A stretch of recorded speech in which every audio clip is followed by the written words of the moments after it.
Hello बच्चों, मैं हूं रुचि। विज्ञान इनोवेशन क्लब में आप सबका स्वागत है।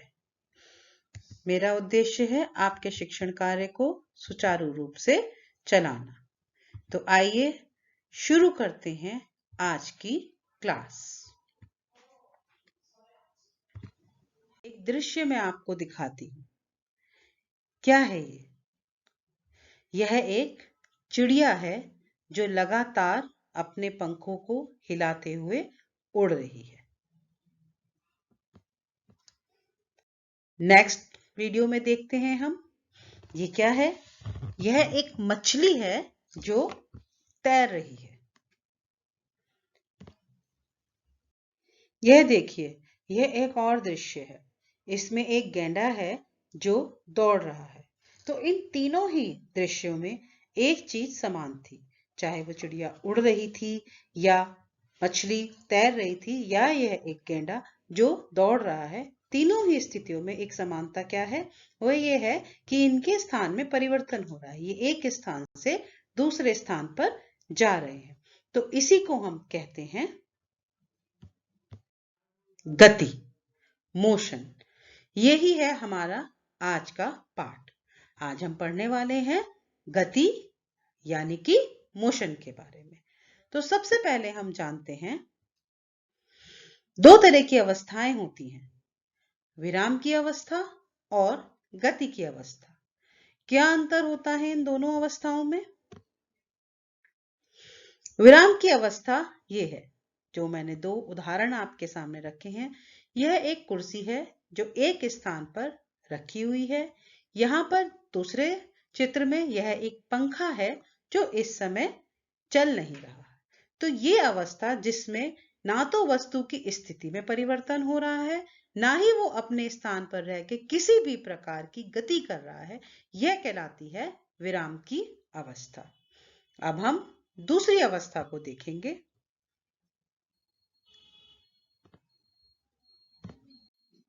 गति की अवस्था। गति की अवस्था में आप देखिए, मैंने क्या किया है, यहां पर भी एक पंखा ही है, लेकिन अब इस पंखे को मैंने चला दिया है। पंखे ने अपना स्थान नहीं छोड़ा है, लेकिन अपने ही स्थान पर वो लगातार गोल गोल घूम रहा है।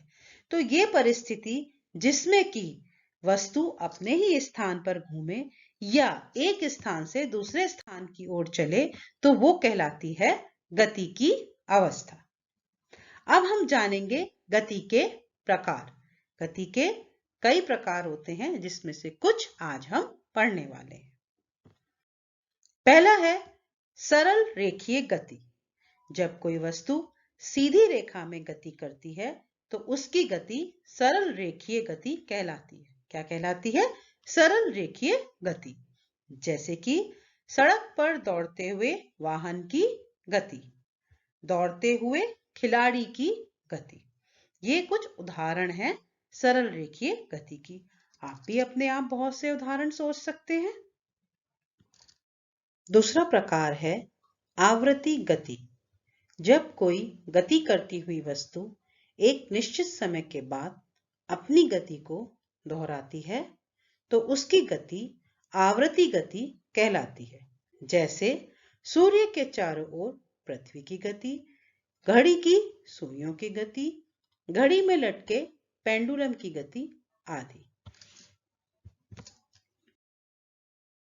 अगला प्रकार है वृत्तीय गति।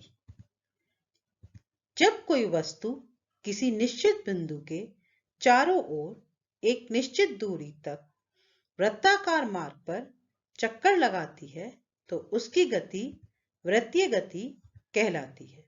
जैसे सूर्य के चारों ओर पृथ्वी की गति, पृथ्वी के चारों ओर चंद्रमा की गति।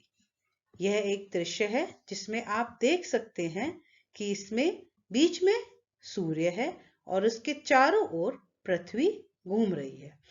इसमें दूरी एक निश्चित दूरी पर ही वो घूम रही है, दूरी बदल नहीं रही है। तो इस प्रकार की गति जिसमें कोई वस्तु किसी एक केंद्र बिंदु से निश्चित दूरी बनाए रखकर चारों ओर घूमती है, वह एक वृत्तीय गति है। एक और उदाहरण हम देखते हैं। यहाँ एक घड़ी है। इस घड़ी की सुइयां भी चारों ओर गोल गोल घूम रही हैं और दूरी निश्चित बनी हुई है।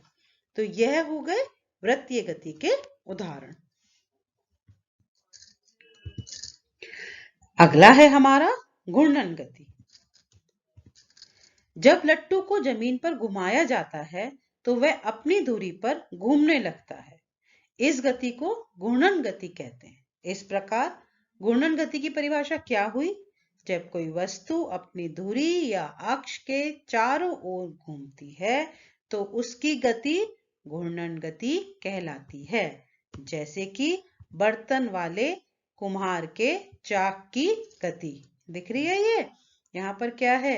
एक जो बर्तन बनाने वाला कुम्हार है उसका चाक है और चाक बार बार एक ही जगह पे इस तरह से घूम रहा है। बीच में इसका अक्ष है, इसके चारों ओर चक्कर लगा रहा है।